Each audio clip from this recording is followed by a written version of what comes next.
যা মানুষের শরীরের ভেতর ঢুকে মাংস ভক্ষণ করে এবং এই ভাইরাস জাপানে এই মুহূর্তে মহামারী ও আতঙ্ক সৃষ্টি করেছে।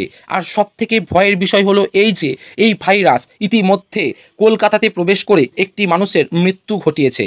তাহলে এই ভাইরাস কি করোনার মতন উদ্ভূত পরিস্থিতি তৈরি করতে পারে? তো এই নিয়ে আজকের বিগ ব্রেকিং আপডেট।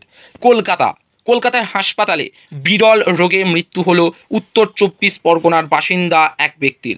চিকিৎসকরা জানিয়েছেন তার শরীরে হানা দিয়েছিল ফ্লেশ ইটিং বা মাংস খেকো ব্যাকটেরিয়া।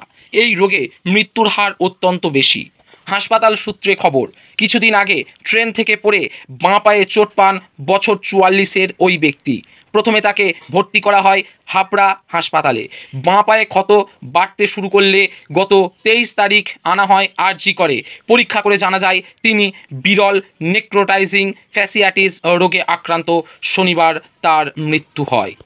শরীরে ঢুকলেই 48 ঘন্টায় মৃত্যু নিশ্চিত। মাংস খেকো ব্যাকটেরিয়া ঘিরে শোরগোল। অজান্তেই শরীরে ঢুকছে ব্যাকটেরিয়া, তাও আবার যে সে ব্যাকটেরিয়া নয়, এটা হলো মাংস খেকো ব্যাকটেরিয়া। একবার শরীরে ঢুকলেই 2 দিনের মধ্যে মৃত্যু অবধারিত।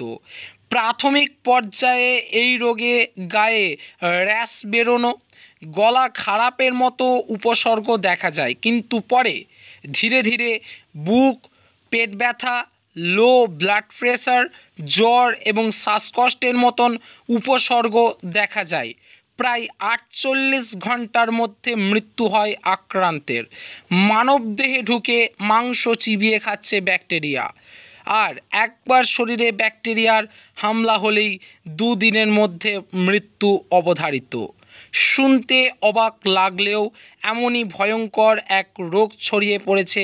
এরই মধ্যে এই ব্যাকটেরিয়ায় আক্রান্তের সংখ্যা প্রায় 1000-এর কাছাকাছি চলে গিয়েছে। চরম আতঙ্ক ছড়িয়েছে। ডাক্তারি পরিভাষায় এই রোগকে বলা হয় streptococcal toxic shock syndrome. National institute of infections disease এই রোগ নিয়ে 1999 সাল থেকে চর্চা করছে। তাদের রিপোর্ট বলা হয়েছে চলতি বছর 2রা জুন পর্যন্ত এই রোগে আক্রান্ত হয়েছেন 977 জন। গত বছর যেখানে এই সংখ্যাটা ছিল 941 জন। বিশেষত শিশুরা এই রোগে আক্রান্ত হচ্ছে বলে দেখা গিয়েছে। প্রাথমিক পর্যায়ে এই রোগে গায়ে র্যাশ বেরোনো, গলা খারাপের মতন উপসর্গ দেখা যায়, কিন্তু পরে ধীরে ধীরে বুকে পেটে ব্যথা, লো ব্লাড প্রেশার, জ্বর, শ্বাসকষ্টের মতন উপসর্গ দেখা দিতে শুরু করে। বিশেষজ্ঞরা বলছেন এইভাবে 48 ঘন্টার মধ্যে শরীরের বিভিন্ন অঙ্গ বিকল হতে শুরু করে। শেষমেশ আক্রান্তের মৃত্যু হয়। টোকিও ওয়েমেন মেডিকেল বিশ্ববিদ্যালয়ের এক গবেষক বলছেন, সকালে কোনো রোগীর পায়ের পাতায় যদি কোনো উপসর্গ ধরা পড়ে তাহলে সেটা দুপুরের মধ্যেই পৌঁছে যাবে হাঁটু পর্যন্ত। তারপর শরীর আরও খারাপ হতে শুরু করবে এবং বেশিরভাগ মৃত্যুই হবে 48 ঘন্টার মধ্যে।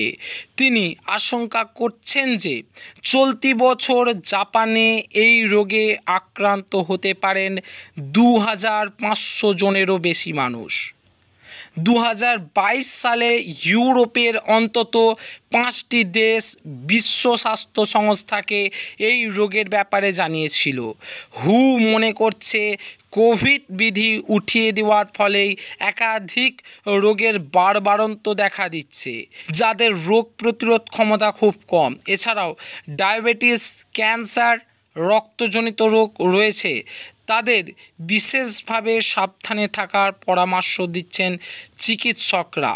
তাই এই মারণ ব্যাকটেরিয়া থেকে বাঁচতে নিয়মিত ভালোভাবে হাত ধোয়া এবং কোনো খোলা ক্ষতস্থান থাকলে তার ভালোভাবে চিকিৎসা করার পরামর্শ দিচ্ছেন চিকিৎসকেরা।